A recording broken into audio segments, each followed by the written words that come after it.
नागरिकांच्या हरकती आणि सूचनांमुळे प्रभादेवी पुलाचं पाडकाम आता लांबणीवर गेलंय। पुलावरील वाहतुकीबाबत 4 दिवसात निर्णय होणार आहे।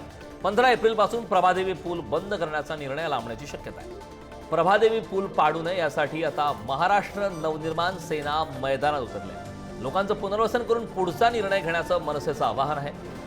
प्रभादेवी पुलाचं पाडकाम आता लांबणीवर गेल्याचं पाहायला मिळतं।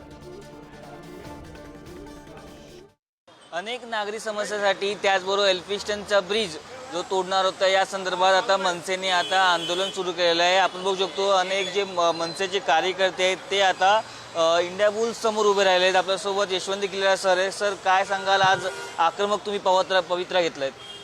आक्रमक पवित्रा आज नाही घेतलाय। आमच्या ह्या संबंधित सगळ्या पदाधिकारी 2-2.5 वर्ष म्हणजे आमचे नलावडे आहेत, विभागाध्यक्ष आहेत, चेतन पेडणेकर आहे किंवा मंगेश कशाळकर इकडचे स्थानिक शाखाध्यक्ष आहेत, गावडे आहेत, यांनी याच्यावर गेली 2-2.5 वर्ष हा पाठपुरावा चालूच ठेवलेला आहे। पण ऑल ऑफ सडन तुम्ही येता आणि ब्रिज बंद करता असं कसं चालेल?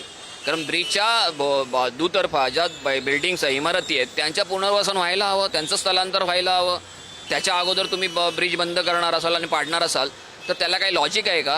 कारण कॉर्नरच्या ज्या 2 बिल्डिंग आहेत त्या 2 बिल्डिंगच्या इथे त्या नवीन जो होऊ घातलेला ब्रिज आहे त्याचे पिलर येणार आहेत।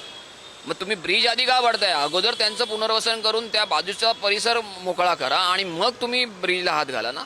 त्या अधिकाऱ्यांच्या चेहऱ्यावर स्पष्ट दिसत होतं आम्ही जे बोलतोय हे लॉजिकली बोलतोय आणि ते त्यांना पटलेलं आहे, परंतु त्यांना सरकार दरबारावरून प्रचंड प्रेशर असल्यामुळे ते दाखवत नव्हते। एवढाच प्रश्न आहे। तरी देखील त्यांनी आम्हाला 2 दिवस मागितलेत। आज जे ब्रिज बंद करणार होते ते काम थांबवलेलं आहे।